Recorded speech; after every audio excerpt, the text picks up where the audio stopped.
में रहता हूं और ये न्यूज बेंगलोर की ही है। अब इस न्यूज को आप लोग ध्यान से सुनिएगा। 26 साल का एक लड़का था, उसने सुसाइड कर लिया सिर्फ सेक्सटोर्शन रैकेट की वजह से।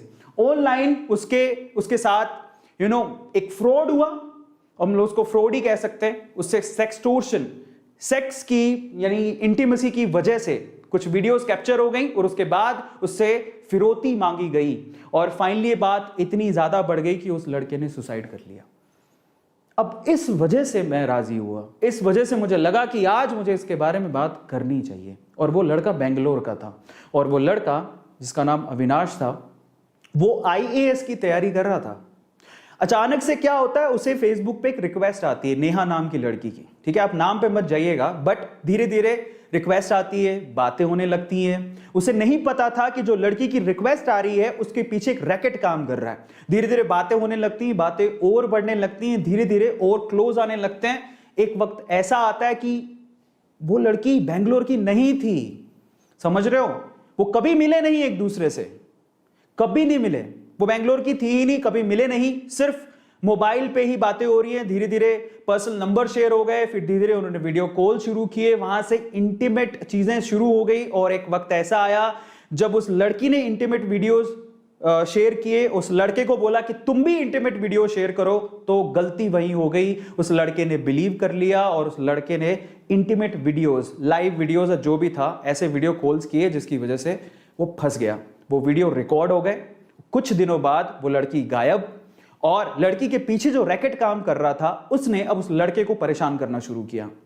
उसने वो वीडियो फॉरवर्ड किया और कहा कि आपने अगर इतने पैसे हमें नहीं दिए तो हमें वीडियोस आपकी फैमिली को भेज देंगे या सोशल मीडिया पे डाल देंगे। डर के मारे, क्योंकि हम इसके बारे में बात नहीं करना चाहते। ठीक है, इट्स नॉट लाइक खाना खाया है, इट्स अबाउट इंटीमेसी शेयर की है, जो कि इंडिया में एक टैबू है। इसके बारे में लोग बात नहीं करते जनरली। ठीक है, सो जब ऐसा कुछ हुआ तो उसे ऐसा लगा कि यार अगर ये चीज पब्लिकली चली गई तो मेरी इज्जत का क्या होगा, घर पे मुझे लोग कैसे देखेंगे, मैं आईएएस की तैयारी करने आया हूं। ठीक है, एक ऐसा केस हुआ। उसने शुरू में पैसे दिए, उस पैसे, अब देखो जब भी आप पैसा देते हो ना तो उनकी भूख और बढ़ जाती है। तो जब उसने पैसे दिए शुरू में तो उन्होंने बोला कि उनका पेट भरा नहीं, उन्होंने कहा हमें और चाहिए। ऐसे करके वो पैसे मांगते गए मांगते गए मांगते गए। वक्त ऐसा आया कि उससे संभला ही नहीं, अब उसके पास पैसे इतने कहां से होते। फाइनली उस लड़के ने यह सोचा कि शायद मैं अपनी जिंदगी खत्म कर लूं, तभी ये जो झंझट है वो खत्म होगा। और वो लड़का दुनिया को छोड़ के चला गया। शायद अगर ये सब नहीं होता तो आज वो आईएएस की प्रिपरेशन करके कहीं अच्छा आईएएस बन चुका होता और हमें एक अच्छा आईएएस देखने को मिलता। पर उस लड़के ने सुसाइड कर लिया।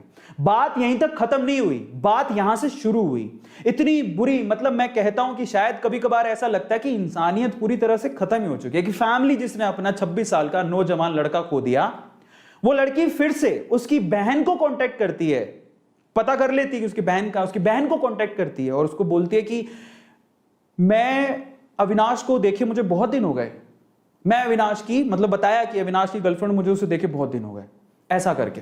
और जब वो ऐसा बात बोलती है तो वो उसकी सिस्टर कहते हैं कि अब ही इज नो मोर, वो अब जिंदा नहीं है। अब देखिए उसके बाद क्या होता है, वही रैकेट वापस से अविनाश की बहन को कॉल करते हैं और उसे कहते हैं कि ऐसा ऐसा है, उसकी वीडियोस हमारे पास है, हमें पैसे चाहिए, नहीं तो वीडियोस हम पब्लिक कर देंगे। अब उसकी बहन थोड़ी समझदार थी, उसने पुलिस को ये केस रेफर किया कि ऐसा ऐसा कुछ हो रहा है मेरे भाई के साथ और मुझे लगता है कि उस सेक्सटोर्शन की वजह से उसकी जान गई है। फाइनली पुलिस ने पूछताछ की, समझ में आया कि वो लड़की एक्चुअली बेंगलोर की थी ही नहीं।